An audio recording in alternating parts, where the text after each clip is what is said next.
Hello, this is Aliya for Trickle, and today we're going to be making my favorite chocolate squidgy cherry brownies. What makes these brownies really special is we're going to be using some soft Aegean prunes. Now these prunes are packed full of fibre and they make the brownies really dense and gooey and completely delicious.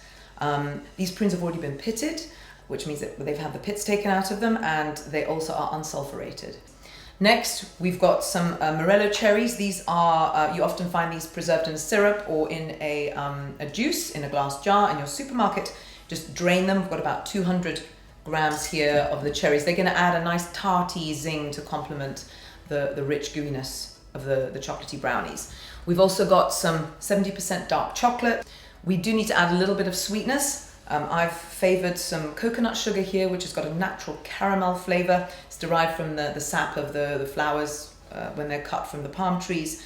It's important to keep sugar to a minimum, but we are making brownies, and as I said, this is my favourite sweetener to use when I'm baking.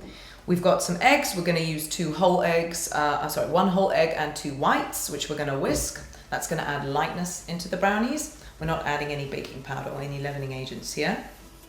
We've got 3 tablespoons of cocoa powder, or you can use raw cacao if you prefer. We're going to use a pinch of sea salt, and I've got some vanilla extract. Very important to use extract, not essence. Essence is synthetic and extract is actually derived from the vanilla pod. We've got some gluten-free flour here, about 75 grams. You don't have to use gluten-free flour. You can use regular flour, raw, unbleached, stone brown flour if you prefer. Right, so the first thing that we've got to do is prepare the baking pan. You just need a 20 centimeter square baking pan. I've greased it lightly so that the baking parchment will stick, and I've lined it. It is better to line it with the baking paper because the brownies are quite squidgy, and if you want to make sure you can pull them out the pan easily, then this is the way to go. Right, now the next step is for us to soften these prunes. We obviously want to make them even squidgier than what they are. I've got 100 mils of water here in this small saucepan. I'm going to add my prunes into that. Next, I'm going to place a stainless steel or a glass bowl will do over the top. So you can see the chocolate has started to melt, the steam from the prunes and the water underneath. And we want obviously the chocolate to melt completely. Once the chocolate's melted, I'll remove it and then just let these prunes and the water simmer down until there's just about a tablespoon of liquid left. We're going to blend the chocolate and the prunes together to make a chocolate squidgy mess. We'll first start with our chocolate. I've got like a little small blender here. You could also use a food processor. Next, we're going to add the prunes.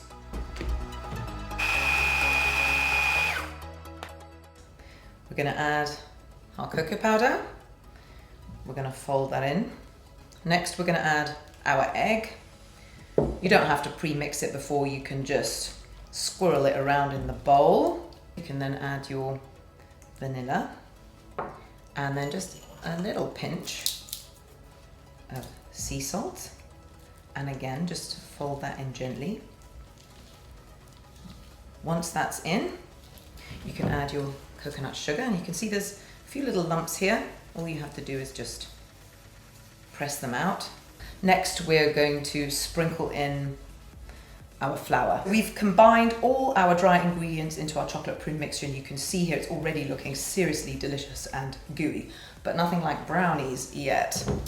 What we're going to do is whisk the 2 whites here. We're going to whisk them into soft peaks. I'll show you what that means just now, and then we're going to fold them into the prune mixture. So let's go.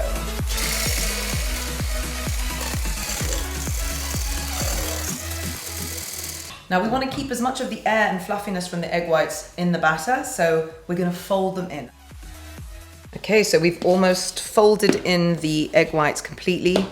You can see we've got like a nice even brown color.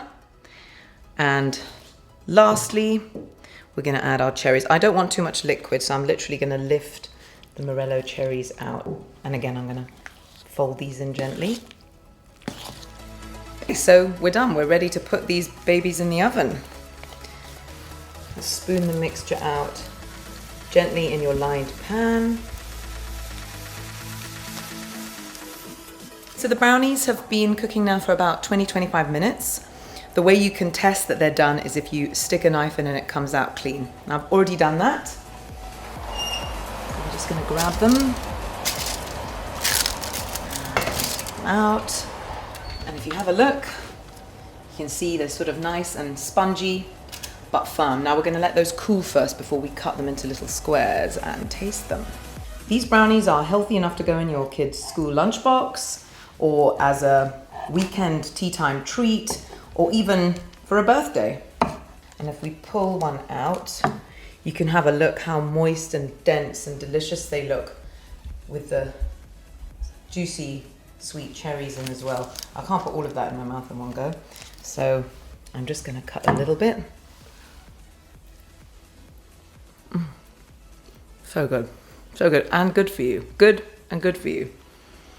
What a winner.